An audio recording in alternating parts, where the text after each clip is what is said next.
हाँ जी, चलिए स्टार्ट करते हैं नेक्स्ट चैप्टर, वर्किंग कैपिटल।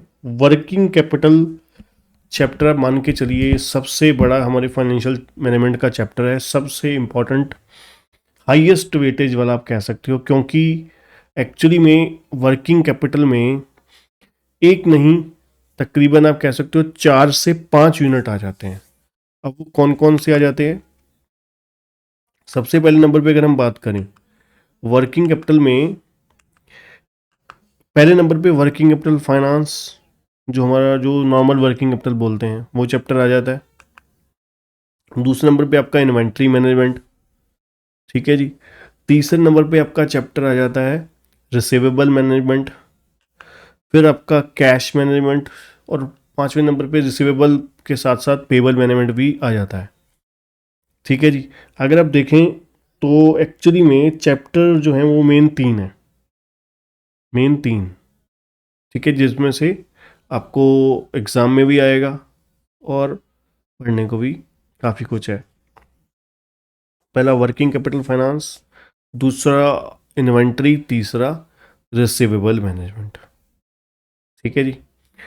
तीनों में से ही मान के चलिए आपको एक एक क्वेश्चन जरूर देखने को मिल सकता है। अब सबसे पहले वर्किंग कैपिटल से पहले अगर देखें, दो वर्ड्स मिलके जुड़ा हुआ है वर्किंग कैपिटल, एक वर्किंग और एक कैपिटल। कैपिटल का मतलब क्या होता था, हिंदी मीनिंग क्या होता था? पूंजी। पूंजी मतलब जो हमने अपनी जेब में से पैसा लगाया, है ना। बिजनेस में जो हम पैसा लगाते हैं वो दो तरीके से लगाते हैं। एक आप कह सकते हो फिक्स कैपिटल, एक होती है वर्किंग कैपिटल। फिक्स कैपिटल कौन सी होती है? फिक्स कैपिटल जो हमारी होती है, जो हम फिक्स एसेट को फाइनेंस करने के लिए, जो पैसा लॉन्ग टर्म के लिए बिजनेस में इन्वेस्ट हो जाता है ना।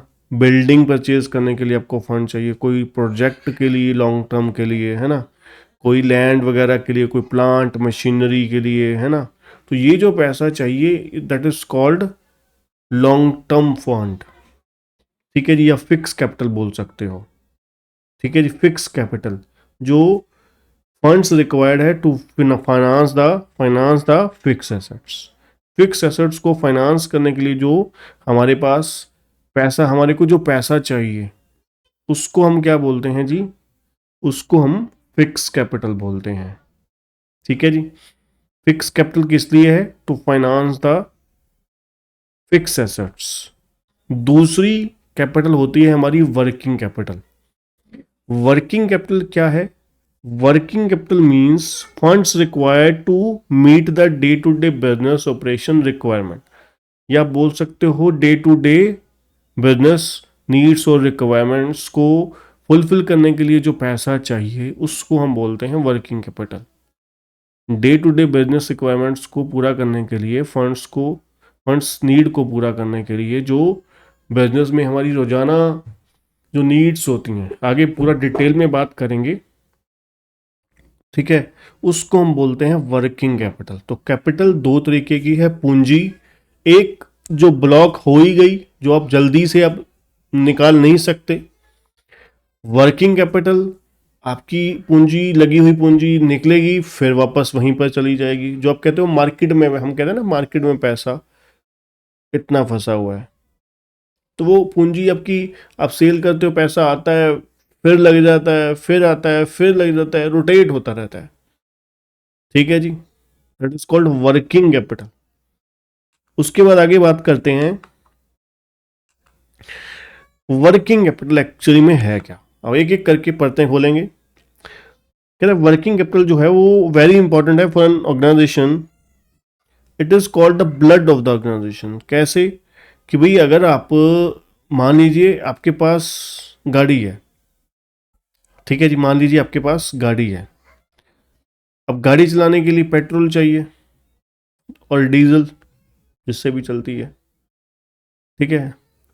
तो अगर वही नहीं है तो कैपिटल आपकी खराब गई, इन्वेस्टमेंट आपकी खराब गई। तो फिक्स कैपिटल को अगर आप ऑपरेशन में लेकर आओगे, तो उसके लिए आपको जो पैसा चाहिए that is called working capital, है ना।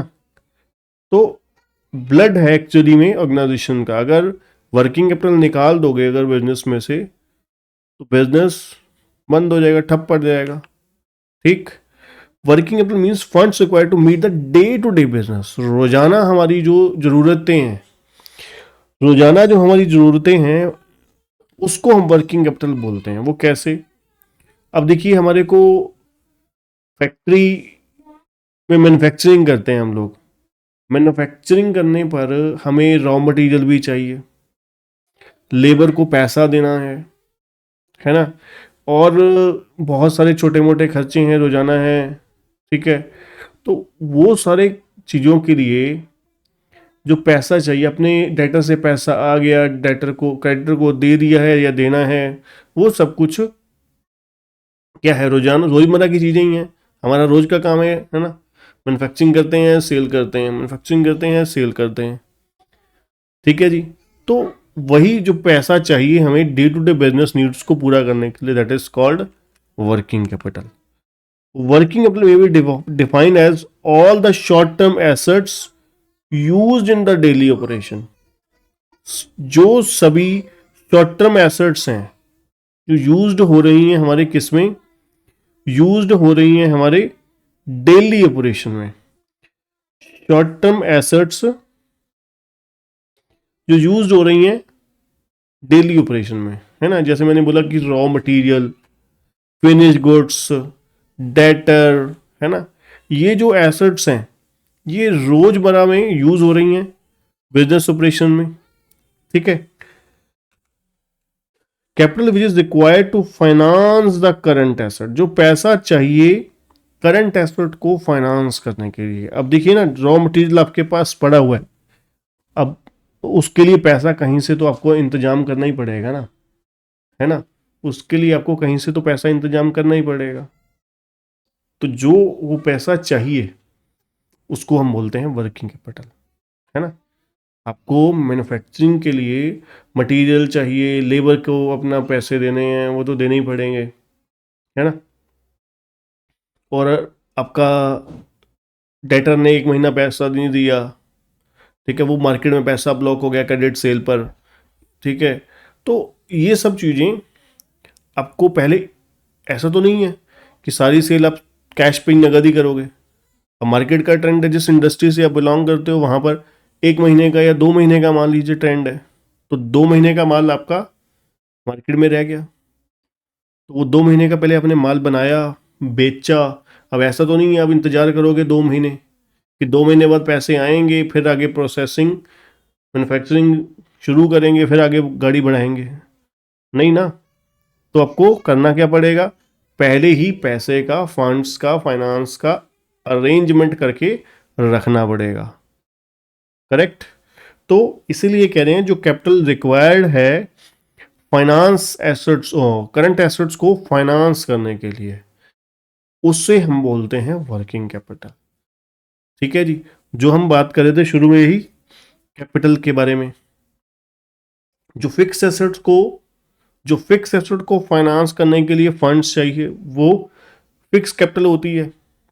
जो वर्किंग कैपिटल को फाइनेंस करने के लिए फंड्स चाहिए वो वर्किंग कैपिटल होती है। That's it. ठीक है जी। उसके बाद अगर हम बात करें, कहते it is very necessary for a finance manager to know the importance of working capital in the business concern. बिल्कुल भाई, एक फाइनेंस मैनेजर को अगर इतना नहीं समझ कि भाई फंड्स हमें अरेंज, वर्किंग कैपिटल किस तरीके से मैनेज करनी है, ठीक है ना, तो वो बिजनेस कैसे मैनेज कर पाएगा।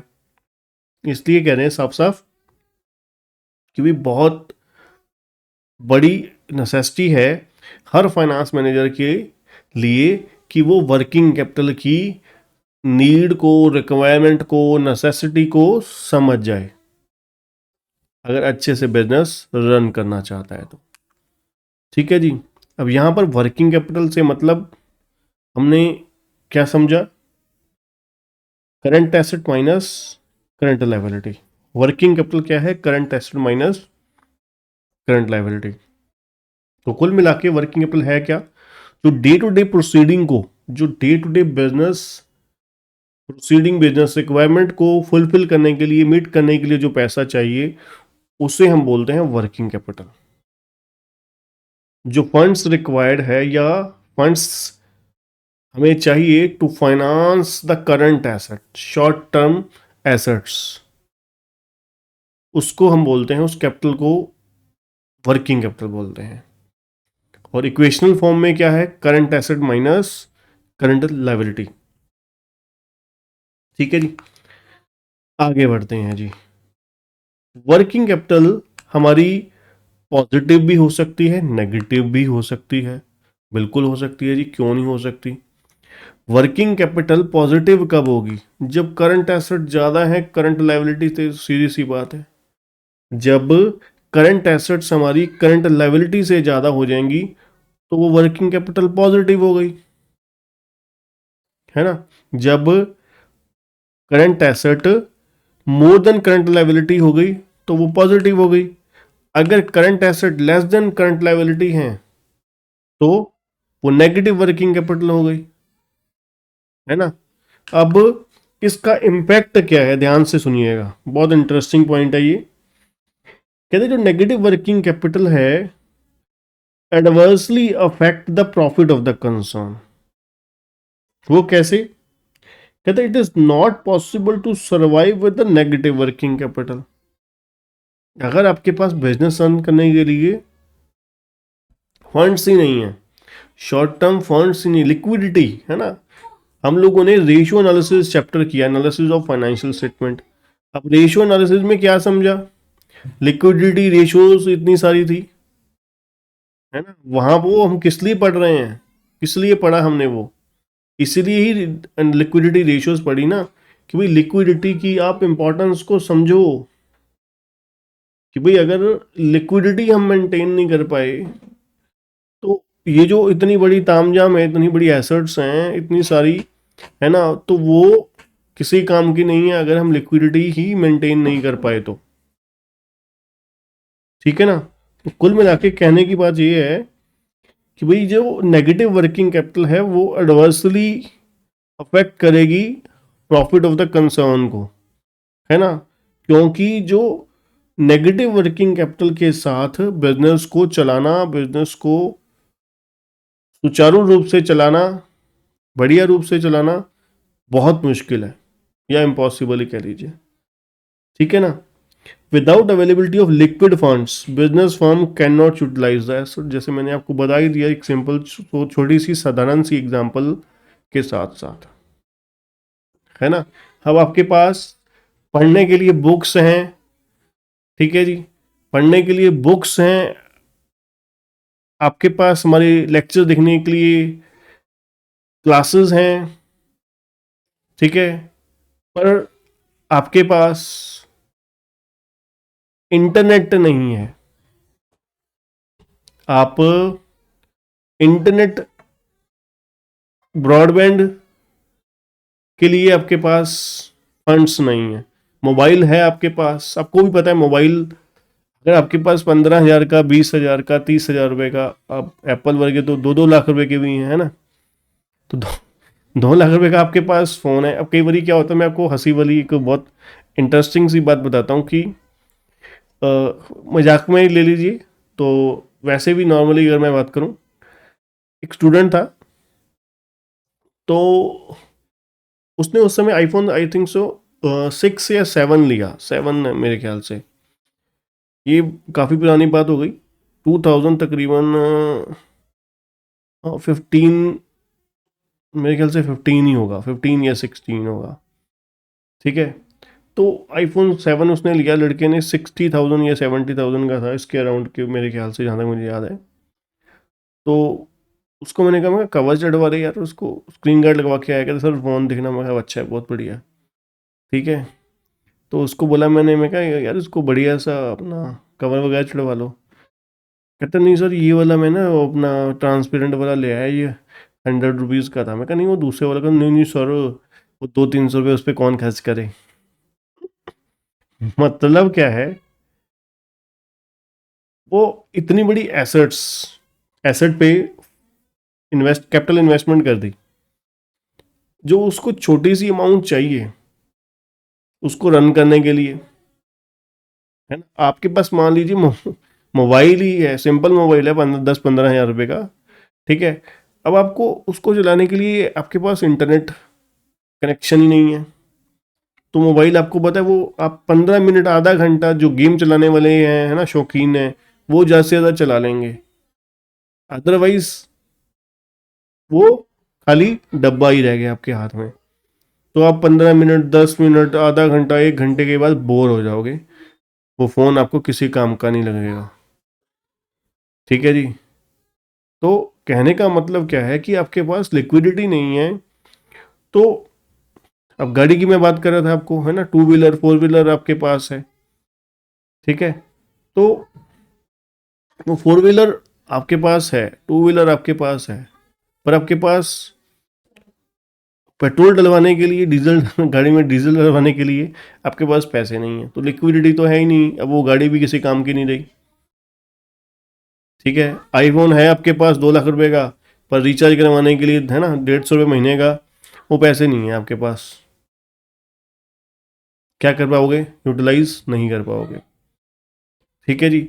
लैपटॉप है आपके पास, मोबाइल है आपके पास, हमारी क्लासेस एक्टिवेट हैं, पर आपका इंटरनेट कनेक्शन ही नहीं है, वो आपने नहीं ले रखा।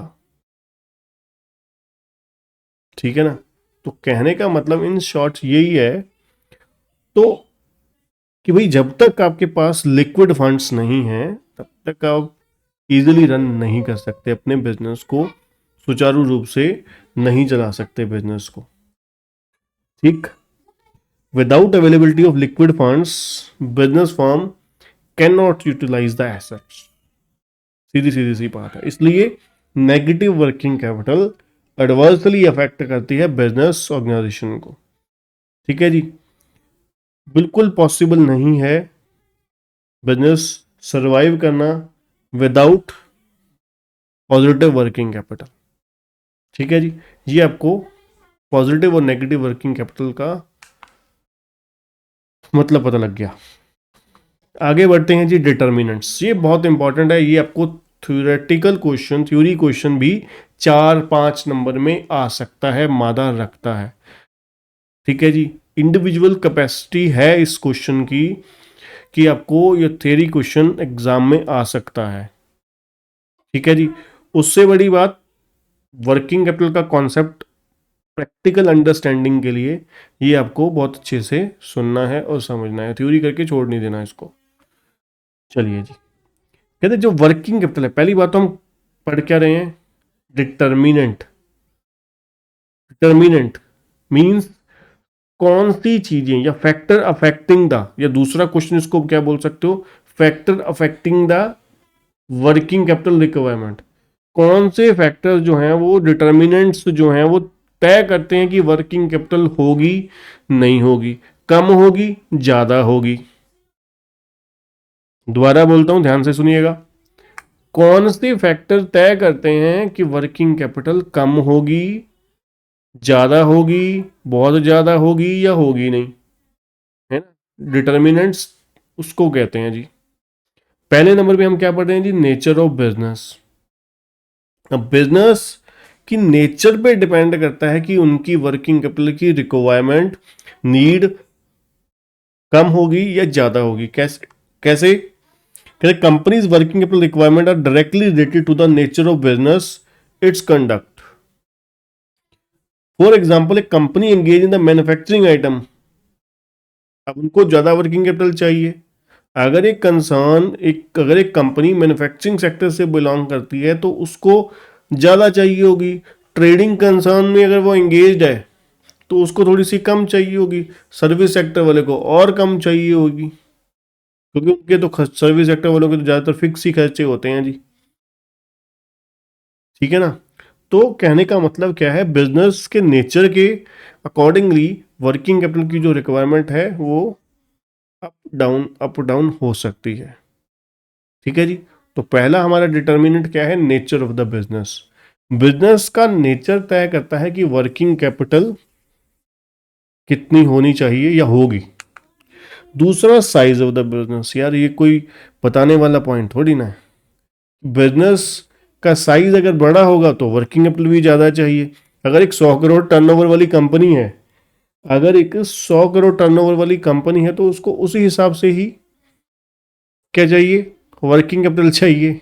अगर ये 1 करोड़ वाली टर्नओवर वाली कंपनी है तो उसको उसी के हिसाब से वर्किंग कैपिटल की रिक्वायरमेंट खड़ी होगी, है कि नहीं। तो जितना बिजनेस का साइज होगा, जिस साइज से वो मीडियम लार्ज या स्मॉल स्केल इंडस्ट्री से बिलोंग करेगी, उसी अकॉर्डिंगली उसकी जो वर्किंग कैपिटल की नीड रिक्वायरमेंट बढ़े और घटेगी।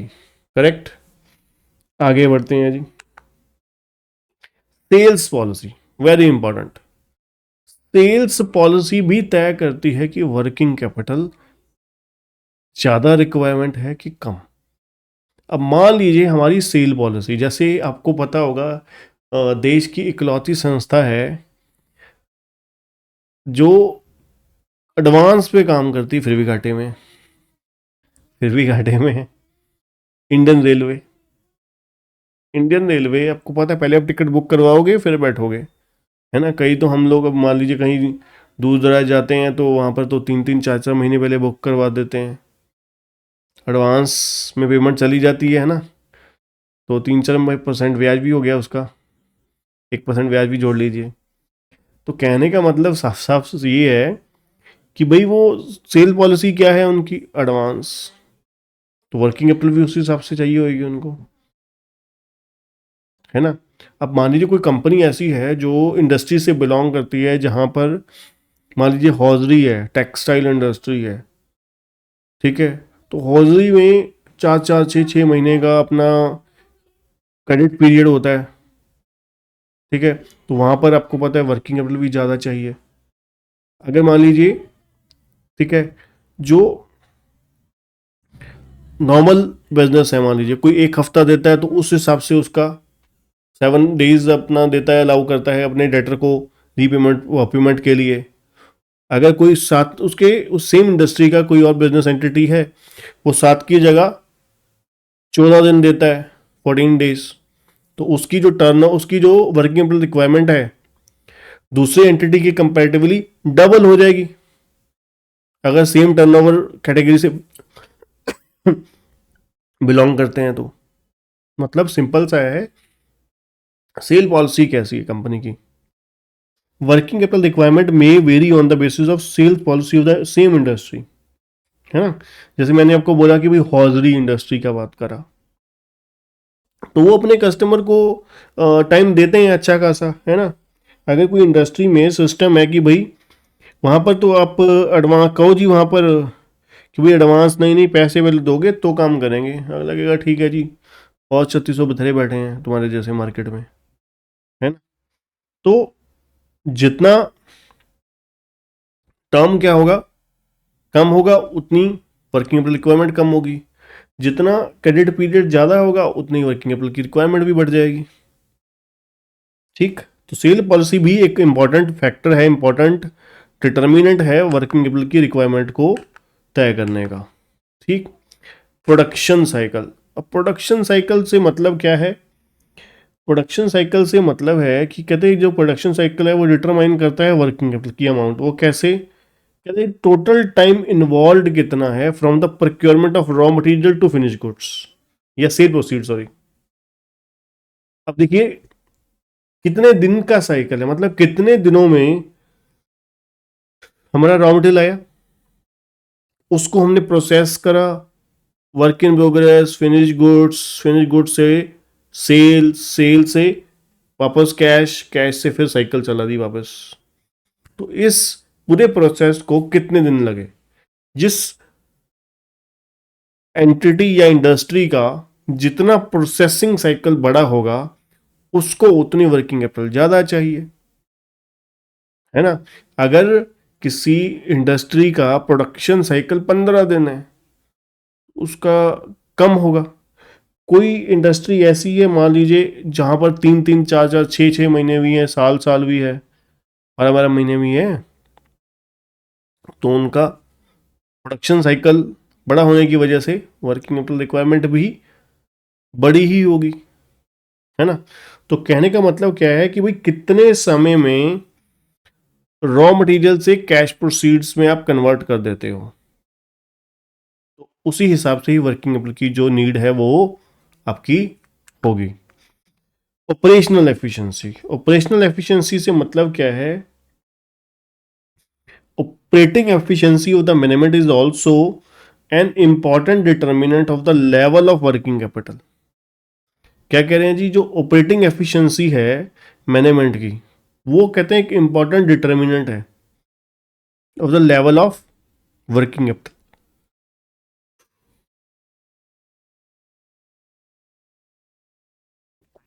वो कैसे, ऑपरेटिंग एफिशिएंसी मैनेजमेंट की कैसे इंपॉर्टेंट डिटर्मिनेंट हो जाएगी। देखिए जी, एक कंपनी है, एक इंडस्ट्री में एक एक्स लिमिटेड है, एक वाई लिमिटेड है। अगर एक्स लिमिटेड की जो मैनेजमेंट की ऑपरेशनल एफिशिएंसी है वो 60% है, और सेम इंडस्ट्री में वाई लिमिटेड की 80% है, तो ऑपरेशनल एफिशिएंसी वाई लिमिटेड की ज़्यादा हो गई, तो उसकी वर्किंग कैपिटल की भी वर्किंग कैपिटल भी ज़्यादा ही होगी। क्यों? क्योंकि उसकी प्रोडक्शन ज़्यादा है, ऑपरेशनल एफिशिएंसी ज़्यादा है। ठीक। उसके बाद अगर हम बात करें next, dividend policy. Dividend policy का सर वर्किंग कैपिटल के साथ क्या लेना देना? डिविडेंड पॉलिसी का वर्किंग कैपिटल के साथ क्या लेना देना, क्या लिंक?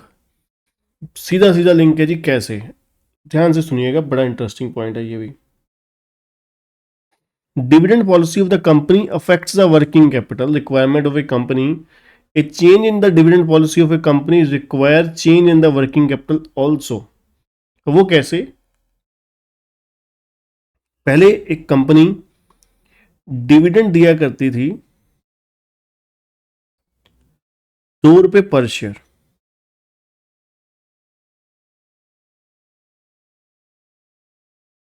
ठीक है। अब उन्होंने तय किया कि नहीं भाई, हमारे को कॉस्ट ऑफ फाइनेंस ज़्यादा पड़ती है, इसलिए मीटिंग में तय किया कि हम डिविडेंड नहीं देंगे। ठीक है।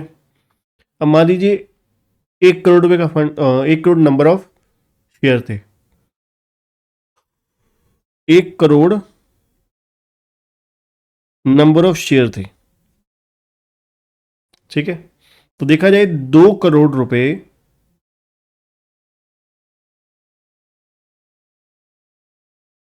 2 करोड़ रुपए का फंड्स जो है रिक्वायरमेंट वो कम हो गई। क्यों? क्योंकि पैसा जो हमें पहले चाहिए था जितना, उससे 2 करोड़ रुपए हमारे पास इनफ्लो हो गया। अब 2 करोड़ रुपए इनफ्लो होने से क्या हुआ, 2 करोड़ रुपए इनफ्लो होने से हमारे को फायदा क्या आया यहाँ पर, कि हमारी जो वर्किंग कैपिटल की रिक्वायरमेंट है वो कम हो गई 2 करोड़ के साथ, क्योंकि कैश की लिक्विडिटी हमारे पास ज़्यादा हो गई, क्योंकि डिविडेंड हमने पे किया ही नहीं। पहले हम 2 करोड़ डिविडेंड पे करते थे, जिसकी वजह से 2 करोड़ रुपए कैश चला जाता था। अब कैश तो गया ही नहीं, है ना। इस साल कैश कितना गया? 0 डिविडेंड पे। तो डिविडेंड पे पैसा गया ही नहीं, तो वर्किंग कैपिटल 2 करोड़ रुपए डाउन हो गई। अब मान लीजिए उल्टा कर देते, अगर डिविडेंड पॉलिसी में हम लोग डिविडेंड की पेमेंट 4 रुपए कर देते, 2 रुपए पर शेयर की जगह 4 रुपए पर शेयर कर देते, तो 2 करोड़ रुपए कैश क्या होता हमारी, कम हो जाता, और वर्किंग कैपिटल रिक्वायरमेंट 2 करोड़ की और बढ़ जाती। वर्किंग कैपिटल की रिक्वायरमेंट 2 करोड़ की और बढ़ जाती। क्यों? क्योंकि हमें इस साल 2 करोड़ की जगह 4 करोड़ रुपए डिविडेंड देना है, 2 करोड़ की जगह 4 करोड़ कैश देना है। कैश लाइबिलिटी खड़ी हो गई, जिसकी वजह से डिविडेंड, कैश जो है वो हमारा रिक्वायरमेंट और ज़्यादा अराइज हो गई। ठीक है जी। तो डिविडेंड पॉलिसी भी एक मेजर फैक्टर है वर्किंग कैपिटल तय करने का। Degree of seasonability. अब देखिए, अपने हिंदुस्तान में कुछ स्टेट्स को छोड़ दिया जाए, मेजोरिटी स्टेट्स में सीजन वाइज चलता है। जैसे मान लीजिए हमारे पंजाब में ही लगा लीजिए, है ना, बिजनेस समर के अकॉर्डिंगली डिफरेंट, विंटर के अकॉर्डिंग डिफरेंट, है ना। तो अगर आप कोई ऐसे बिजनेस के साथ बिलोंग करते हो जो क्या है सीजन बेसिस पर होता है, ठीक है जी, सीजन बेसिस पर होता है, तो फिर अब मान लीजिए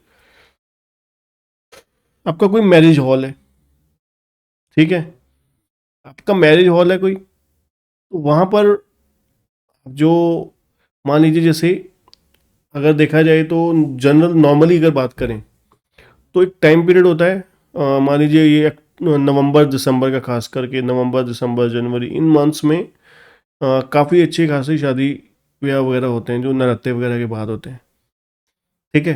तो उस समय उनके पास एक दिन में दो दो तीन तीन प्रोग्राम होते हैं, दो दो प्रोग्राम होते हैं, है ना, कम से कम। और कुछ टाइम ऐसा होता है बीच में दो दो तीन तीन महीने कोई प्रोग्राम ही नहीं होते उनके पास। तो क्यों? सीजन की वजह से, ठीक है ना। अपने आपको पता ही है हिंदुस्तान में बहुत चीज़ें मानी जाती है, तारा डूबा हुआ है ना, ये अपना होलियाँ चल रही हैं, ये कुछ चल रहा है, बहुत कुछ चीज़ें होती हैं, है ना। तो वो आप अभी आप कह रहे हो कि आप लोग होता नहीं नहीं ला, जब शादी ब्याह का टाइम आता है तब आपको पता लगेगा हो अच्छा ये भी होता है जी। हाँ जी होता है जी, ये चीज़ें भी होती हैं, ठीक है जी, सबसे पहले यही देखी जाती हैं जी। तो डिग्री ऑफ सीजनेबिलिटी बिजनेस की डिग्री ऑफ सीजनेबिलिटी तय करती है कि कितना वर्किंग कैपिटल होगा उस समय, सीजन के समय पर कितना चाहिए, नॉन सीजन में कितना चाहिए। Companies that experience strong seasonal movement have special working capital problem in controlling the internal financial saving that में टेक प्लेस, ठीक है जी। उसके बाद अगर हम बात करें ग्रोथ स्टेज एंड डाइवर्सिफिकेशन, अब जैसे एक चैप्टर किया हमने डिविडेंड पॉलिसी, ठीक है जी। अब एक कंपनी ग्रोथ स्टेज पर है और एक डाइवर्सिफिकेशन स्टेज पे है, ग्रोथ एंड डाइवर्सिफिकेशन स्टेज पे है, तो कहते company that has a diversification program require more working capital. क्यों? As a company grow it is logical to expect that a large amount of working capital is required.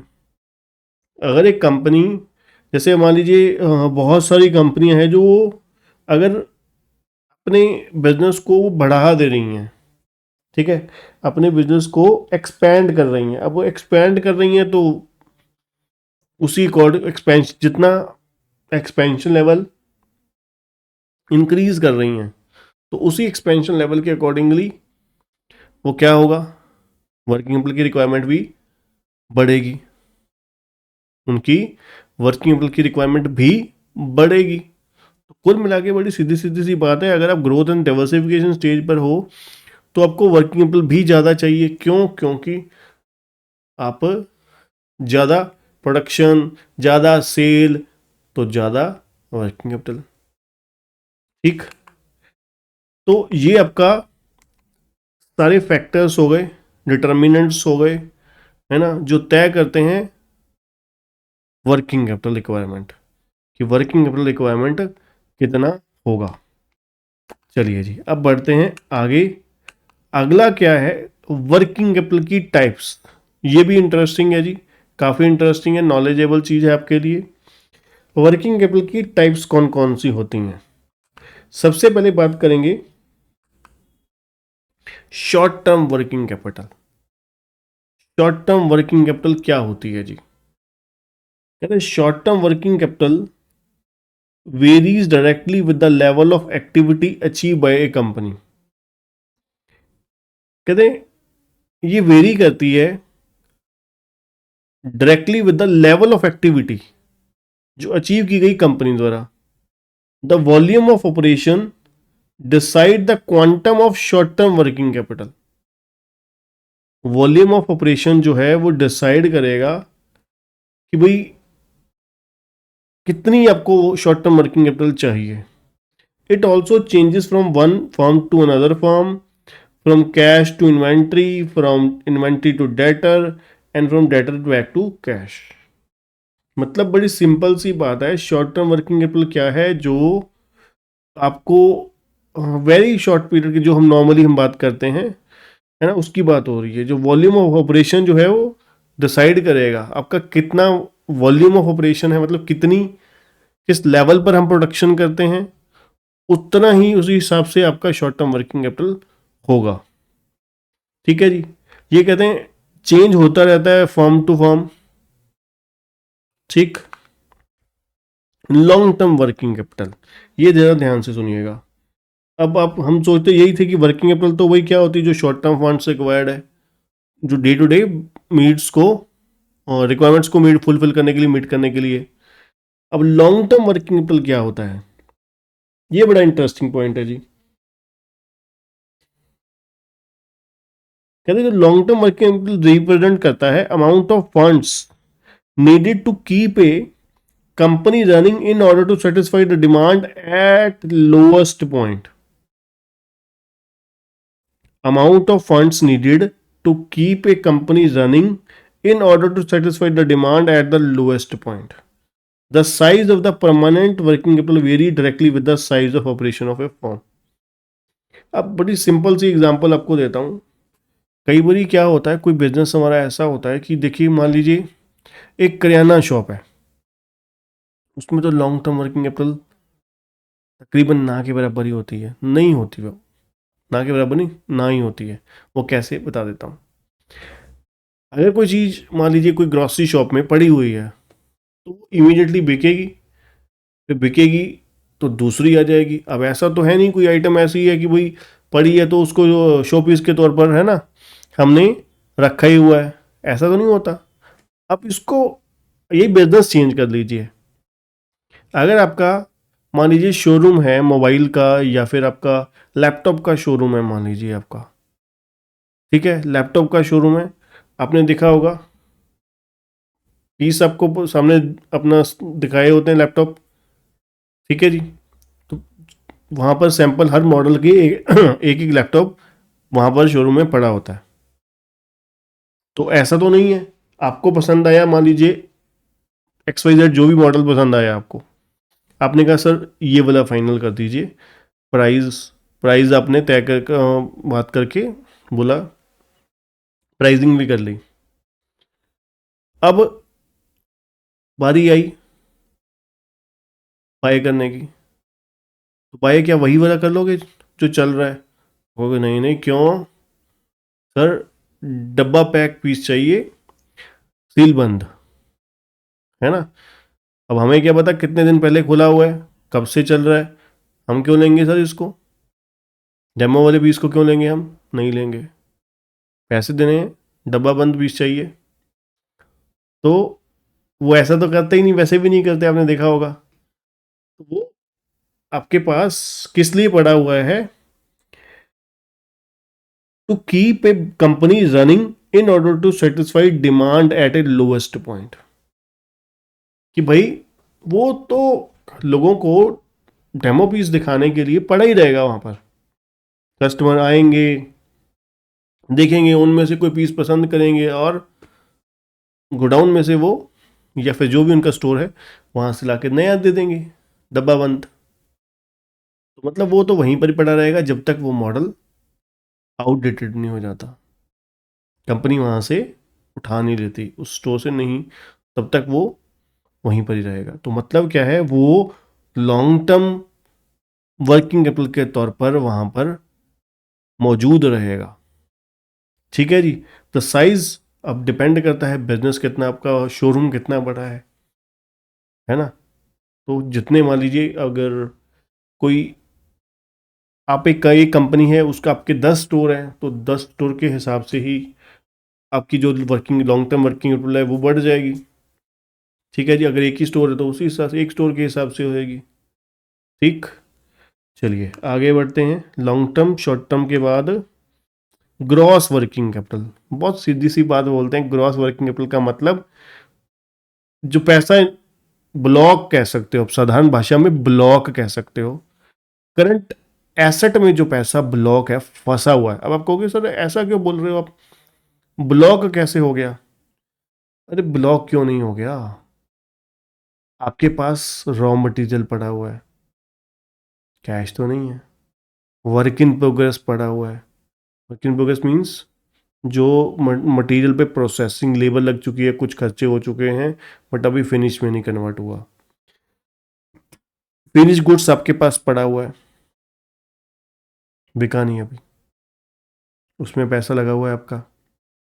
लोगों को उधार दिया हुआ है, माल उधार दिया हुआ है, सेल की हुई है बट पैसे नहीं आए अभी, वो भी पैसे लेने हैं। पैसे तो नहीं आए ना अभी, जब तक हाथ में माया नहीं आ जाती तब तक तो वो क्या है, तब तक तो वो क्या है, पैसा ब्लॉक ही है, फंसा ही हुआ है मेरा।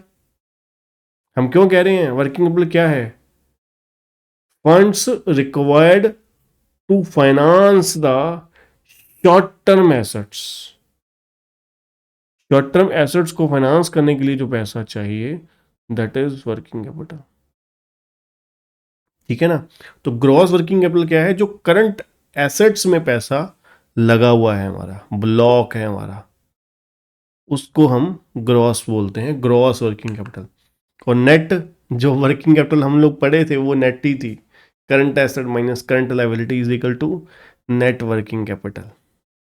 ठीक है जी, gross working capital is equal to current asset, net working capital current asset minus current liability. अब कई बच्चे समझते हैं जिन्होंने ग्रेजुएशन में पढ़ रखा है कि भाई अपना working capital BCom final year में होता है वैसे तो, कि भाई current assets minus current liability working capital, और नेट वर्किंग कैपिटल क्या होती है? जो कंटिजेंसी ऐड करने के बाद आती है उसको नेट, नहीं वो नहीं होती जी। Net working capital current asset minus current liability होती है। और उसके बाद इनिशियल वर्किंग कैपिटल क्या है जी? इनिशियल वर्किंग कैपिटल क्या है? Capital which is required at the time of commencement of business. Business commencement के समय पर जो कैपिटल चाहिए उसको हम बोलते हैं इनिशियल वर्किंग कैपिटल। ठीक है जी, जो बिजनेस कमेंस करने के वक्त जो पैसा चाहिए, कैपिटल चाहिए, उसको हम इनिशियल वर्किंग कैपिटल बोलते हैं। These are the promotion expenses incurred at the earliest stage of formation of the enterprise which include the incorporation fees। ठीक है जी, इसमें कहते हैं क्या होते हैं?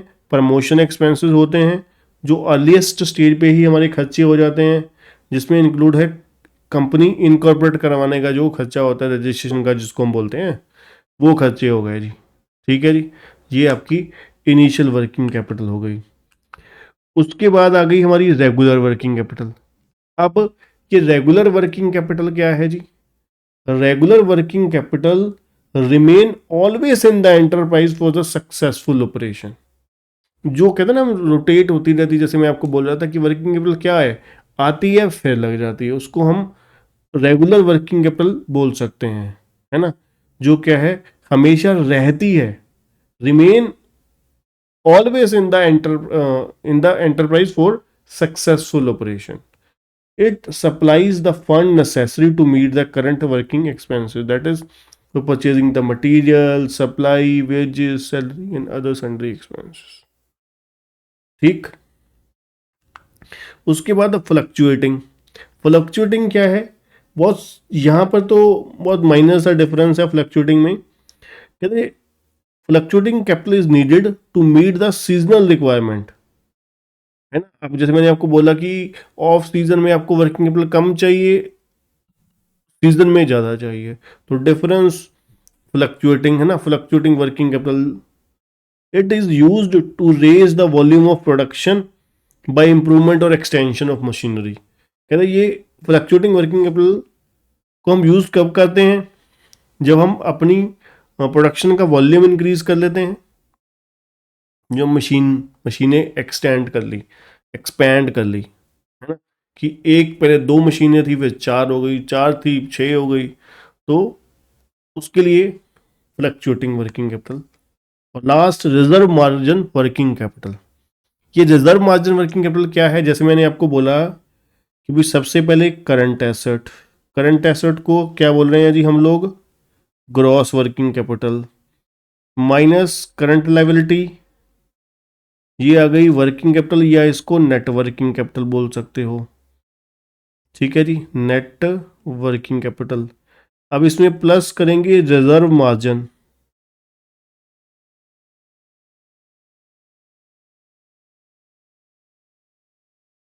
Reserve margin. अब रिजर्व मार्जिन क्या चीज है? सबसे बड़ी बात, बहुत सिंपल सी बात है। अब मान लीजिए वर्किंग कैपिटल आ गई 100 रुपये। आप सोच रहे हो कि यार कुछ कंटिजेंसी प्रोविजन फॉर, इसको रिजर्व मार्जिन को आप प्रोविजन फॉर कंटिजेंसी भी बोल सकते हो, कि भाई ऐसा तो है नहीं जो हमने एक्सपेक्टेशन करी वो सटीक होंगी। सटीक मीन्स बिल्कुल एक्यूरेट होंगी, 100% एक्यूरेट होंगी। उसमें कुछ ना कुछ वेरिएशंस तो हो ही सकता है ना।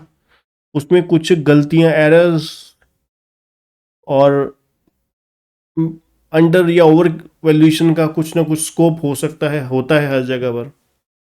ठीक है, तो उस केस में हम लोग क्या करते हैं, हमें जहां पर लगता है कि भाई यहाँ पर 100 रुपये के लिए हमें कुछ 10 रुपये का मार्जिन रख लेना चाहिए, तो हम कहते नहीं, 100 रुपये नहीं, हम वर्किंग कैपिटल कहेंगे, इसका 10% मान लीजिए रिजर्व मार्जिन है, तो हमें, हम मान के चलेंगे 100 रुपये नहीं चाहिए, हमें 110 रुपये चाहिए। कहते ना पैसे बढ़ जाने चाहिए, घटने नहीं चाहिए। तो वही चीज़ यहाँ पर समझा रहे हैं। हम बचपन से पढ़ते आ रहे हैं ना, जब से कॉमर्स में आए हैं, conservatism concept, we may provide for anticipated losses but not for probable gains. कहते हैं 100 आप सोच के चल रहे हो, मान लीजिए कल को 105 हो गए फिर, ठीक है, तो 5 रुपये घटा हो गया, अब करो इंतजाम फिर दोबारा पैसे का। इससे अच्छा पहले ही थोड़ा सा मार्जिन लेके चलो यार, इससे अच्छा पहले ही थोड़ा सा मार्जिन लेकर चलो, इंतजाम करके चलो पैसे का एक्स्ट्रा। तो इसलिए हमने क्या किया, रिजर्व मार्जिन रख लिया 10%, 15%, 5%, 20%। किस लिए? फॉर कंटिजेंसी के लिए, टू मीट द एक्सीजेंसीज। ठीक, ये होता है जी रिजर्व मार्जिन का कॉन्सेप्ट।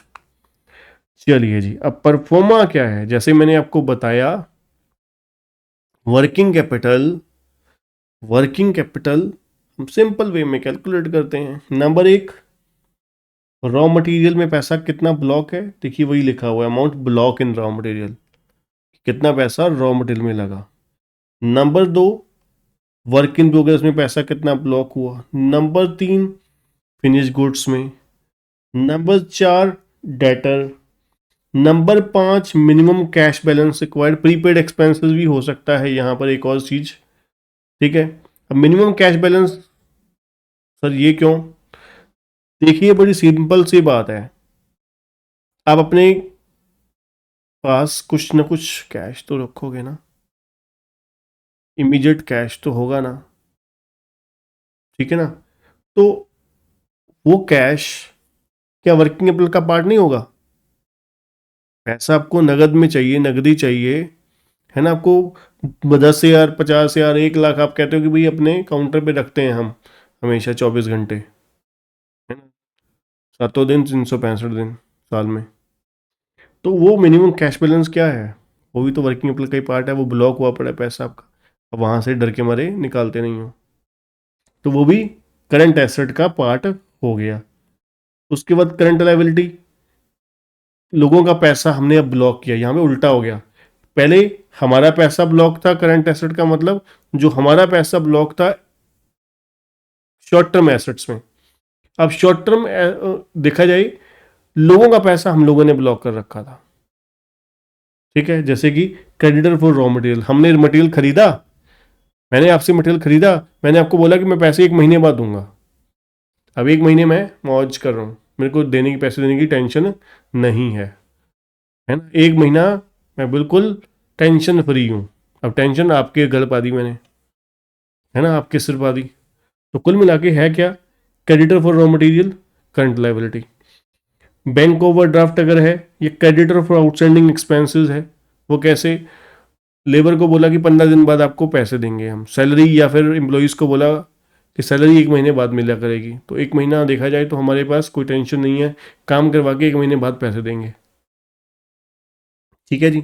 या लेबर को बोला जाता है कि 1 हफ्ते बाद आपको, हफ्ते के हफ्ते हिसाब किया जाएगा आपका, तो 7 दिन का देखा जाए, 7 दिन का जो वेजेस बनता है वो हमारा क्या हो गया, आउटस्टैंडिंग हो गया, हम हर समय रहता होगा, मतलब 7 दिन काम करवा के हम पैसा लोगों का रोक के बैठे हुए हैं मजे से, जिससे क्या होगा, हमारी वर्किंग कैपिटल की रिक्वायरमेंट घट जाएगी।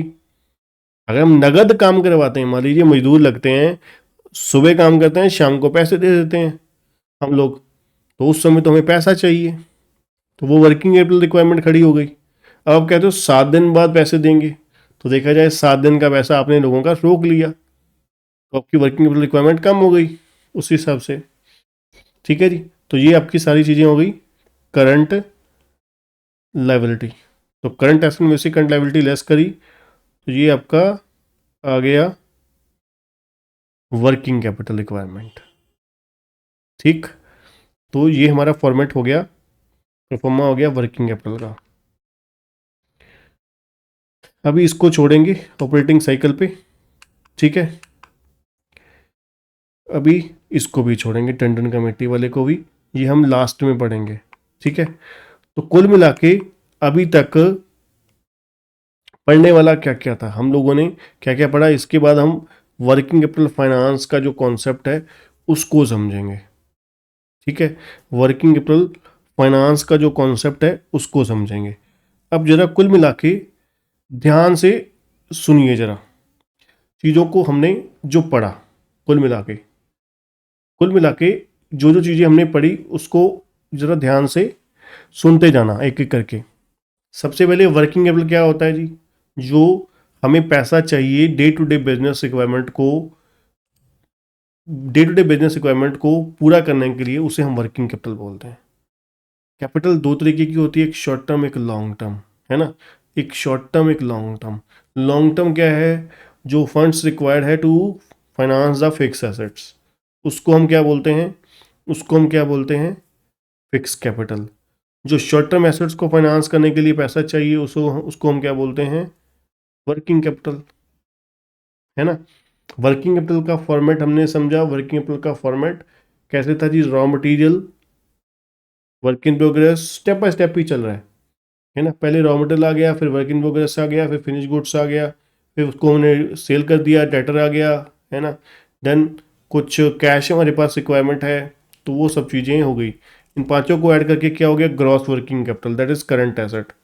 उसमें से हमने माइनस कर दिया क्या, current liabilities, that is creditor for expenses, creditor for material, और इसके अलावा कोई अदर लायबिलिटी है शॉर्ट टर्म, तो ये आ गया नेट वर्किंग कैपिटल। अब नेट वर्किंग कैपिटल में एक चीज़ और ऐड होती है, वो है रिजर्व मार्जिन, या आप कह सकते हो प्रोविजन फॉर कंटिजेंसी।